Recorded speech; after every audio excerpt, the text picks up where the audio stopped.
চলন্ত বাস থেকে পড়ে মর্মান্তিক ঘটনা কাটোয়া বীরভূম রাজ্য সড়কে। বাস থেকে পড়ে মৃত্যু হলো 2 জন বাস যাত্রী। পূর্ব বর্ধমানের কেতুগ্রাম থানার অন্তর্গত চোরখি গ্রামের টোল বুথের কাছের ঘটনা।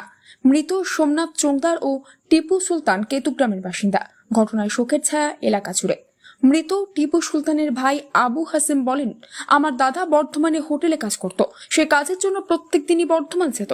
প্রতিদিনের মতো আজকেও বেরিয়েছিল। তারপর বাসে চাপার পরই এই খবর আসে আমাদের কাছে।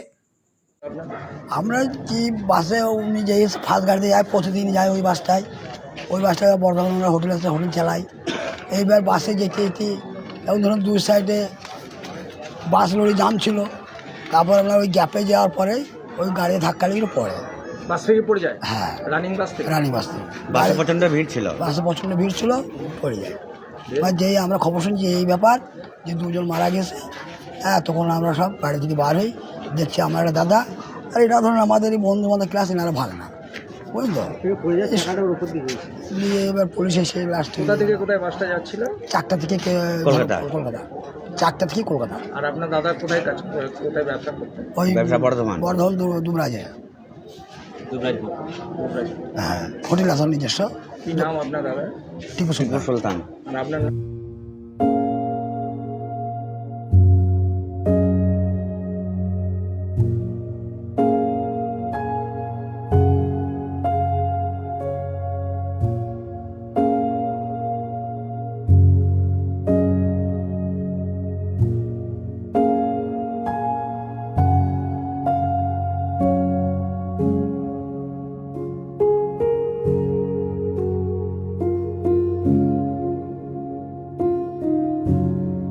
ঘটনায় আরেক মৃত ব্যক্তি সোমনাথ চোংদারের মামা রোহিতাস্য কর্মকার বলেন, আমার ভাগ্নে বাইরে কাজ করতে যাচ্ছিল।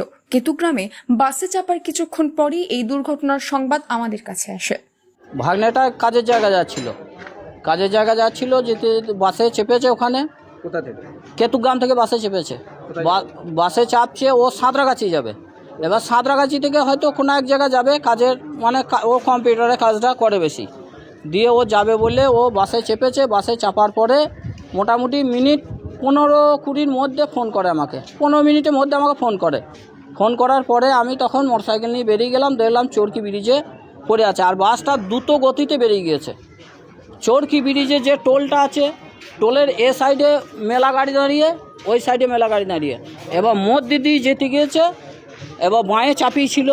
বাঁয়ে যেই চেপেছিল, ওদের দুজনা ধাক্কা লেগে অ্যাক্সিডেন্ট হয়ে বাসের তলায় পড়ে যায়। দুজনাই ওখানে স্পট ডেড। বাসে ভিড় ছিল? বাসে হয়তো ভিড় ছিল, প্রচণ্ড ভিড় ছিল। হ্যাঁ, হয়তো ভিড় ছিল। এবার আমি তো গিয়ে দেখি না, ধরুন, কারণ আমি নামিয়ে দিয়ে চলে গেছি, অন্য সময় বাসে চাপাইতাম। এবার ও ছোটো থেকেই আমাদের ওখানে আছে, আমার কাছেই মানুষ। আর কে ছিল? ভাগ্নে ছিল।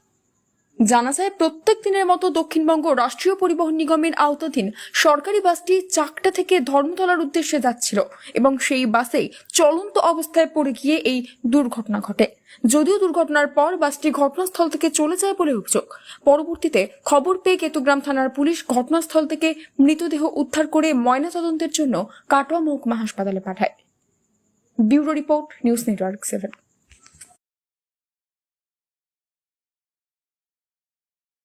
হলমার্ক সোনার গহনা কেনার ঐতিহ্যশালী স্বর্ণ প্রতিষ্ঠান শ্রী ধীরেন্দ্রনাথ দত্ত গোল্ড প্রাইভেট লিমিটেডের শ্রী সুখেন দত্তের দোকান।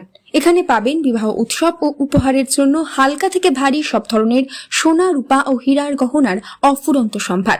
পুরানো সোনার গহনার বদলে পেয়ে যাবেন HUID হলমার্ক যুক্ত নতুন সোনার গহনা। এছাড়াও রয়েছে মান্থলি স্কিমের সুব্যবস্থা।